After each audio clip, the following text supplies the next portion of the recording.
so you're going to give me a reading. What should one expect if they're going to go into this? Just be open, because you never know who's going to come through. You never know who's going to come through and reach. It depends on the person who has the message. And who passed in tragedy? Just recently, my father-in-law. He says to me, I thought I was going to beat this. I thought that I was going to get through this. He showed me him going back and forth to treatments, and I saw him going to the doctors, and he tells me he was supposed to get better. But then I keep feeling all of this pain in my stomach when I'm connecting with him. Did he have the cancer of the stomach, or was there issues in through here? And I said to him, what happened? And he just said to me that there was a blockage that had taken place. Like, I feel there was a tumor or something pressing right here. Do you understand that? Yes, all of it. He just said to me it was misdiagnosed. He says to me in the beginning they didn't realize he had cancer. It took a while to find out.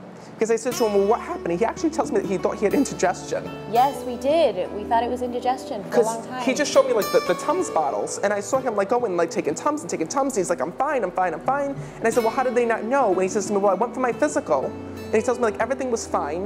And then he says, you know, meaning they would check other parts of his body. And then he went back, and then next thing you know, we found out we had cancer. And he's like, the puzzle pieces didn't add up. He says, and then I thought I was going to be okay.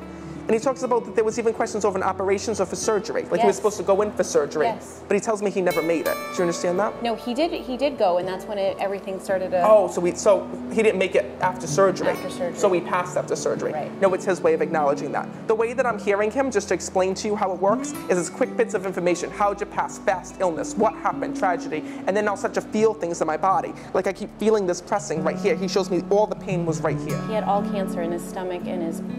Yeah, all of it. But he says to me that he wants to acknowledge and let your husband know that he loves him and cares about him so much.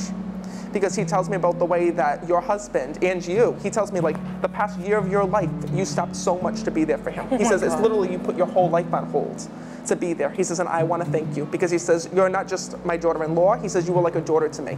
And you sat with him when your husband couldn't, or when your husband couldn't be there, and he's acknowledging that. And he said, I had so much love here in this world, because he shows me like the two of you used to like cuddle on the bed with him or like lay next to him, and he's acknowledging that, and he says that to me. So as much as the pain is real, he says you don't have to worry about me.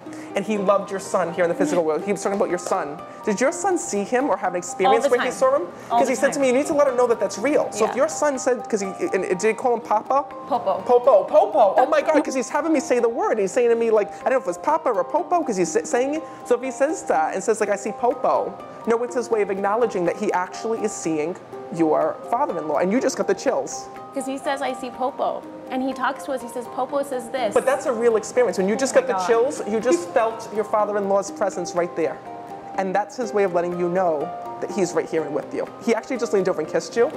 So no, it's his way of just acknowledging and letting you know that as close as you were here in the physical world, that you'll always be that close on the other side. And more importantly, he says, I didn't just gain, he says, a daughter here in this world, he says, I gained another family, because he's acknowledging about how he was so close and connected with all of you, and how you did everything with one another.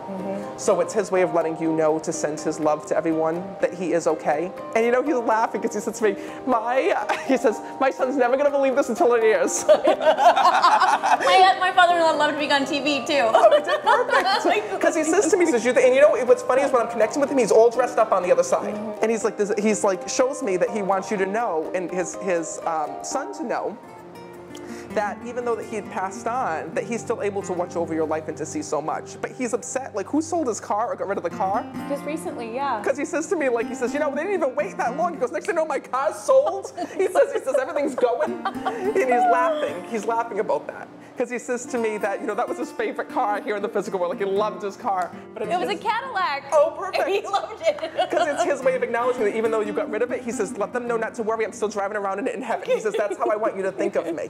Because you remember, it's the things that they connected to, the things that they held on to here in the physical world. Yeah. So know that that's how he wants his son and his family to remember him. He says, it's no different, he says, than being here. He says, I just get to keep an eye on you 24/7. I know he connects with Mateo all the time. He's always with him. It's magical to see that little boy talk about his Popo. Wow. Oh my God!